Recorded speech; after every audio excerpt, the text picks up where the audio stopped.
ويا صباح الخير والسرور عليكم يا حبيبات القلب. ان شاء الله تكونوا في افضل حال. وحشتوني جدا.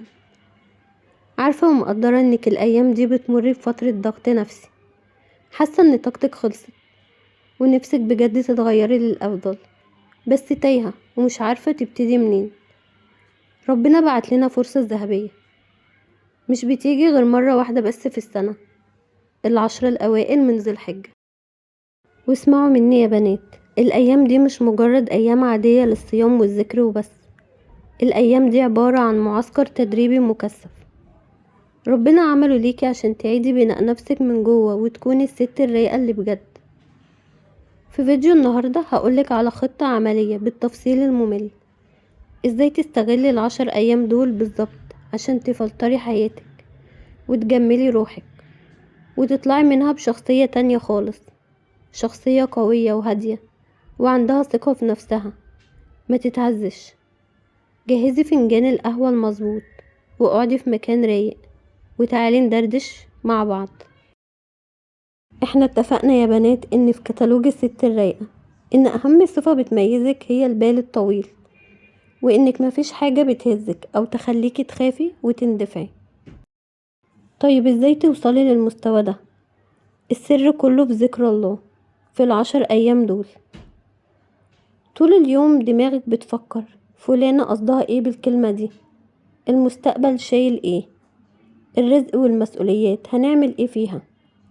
الرغي اللي في دماغك ده هو اللي بيضيع هيبتك ويخليكي متوترة.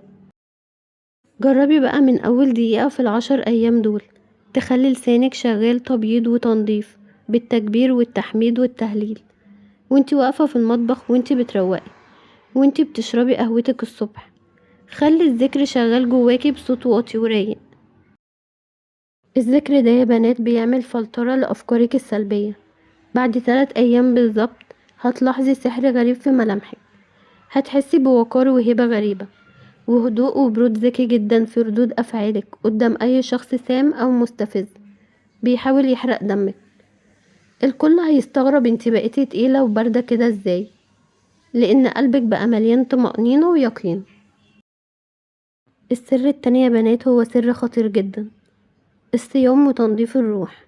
الصيام في العشر الأوائل مش معناه إننا نمتنع عن الأكل والشرب من الفجر للمغرب وبس، لا يا بنات، ده صيام أعلى في المرتبة، صيام عن القيل والقال، وصيام عن التفكير في الناس اللي ضايقونا أو خذلونا أو غاروا مننا في يوم من الأيام.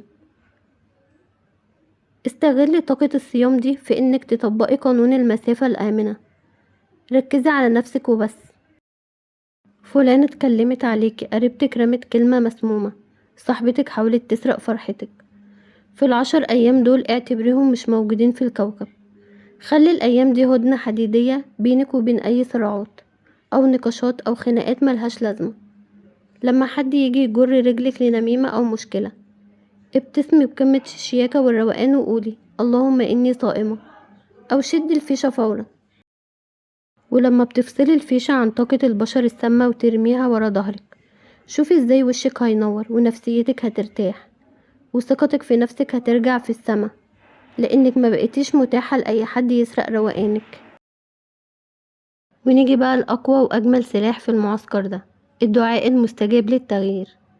لو في صفة في شخصيتك مش عاجباكي، بتتعصبي بسرعة أو بتثقي في الناس زيادة عن اللزوم وبتتخذلي، أو بتمر بموقف صعب ومؤثر على نفسيتك، العشر أيام دول هم طوق النجاة. وخصوصا يوم عرفة، اليوم اللي الدعاء فيه بيبدل الأقدار من حال لحال. عايزة منك في الأيام دي تقعدي مع نفسك وتكتبي لستة دعوات خاصة بيكي كبنت. ادعي لنفسك بالثبات، ادعي ربنا يرزقك القوة والغلاوة في عيون الناس والرزق الواسع وراحة البال. اطلبي من ربنا يخليكي ست تقيلة صعبة الكسر ورايقة، الست اللي علاقتها قوية بربنا يا بنات وبتدعي بيقين وهي واثقة في الإجابة. مفيش مخلوق على وجه الأرض يقدر يكسرها ولا يذلها ولا يقلل من قيمتها، لأن ثقتها مستمدة من ملك الملك مباشرة. هتباني وسط الناس غالية عزيزة، الكل يعملك ألف حساب وحساب. يا حبيبة قلبي، ال10 أيام دول بيعدوا بسرعة الصاروخ. الست الشاطرة والذكية هي اللي هتخطفهم وتطلع منهم كسبانة، ملكة رايقة ومستقرة نفسيا. اكتبيلي في التعليقات تحت ايه اكتر صفة او حاجة نفسك ربنا يغيرها فيكي وفي حياتك في الايام المباركة دي. واللي لسه ما اشتركتش يا بنات في قناتنا بهدوء مع منى تشترك عشان نكبر مع بعض. كانت معاكم منى، يا رب دايما رايقات وفي اجمل حال. سلام.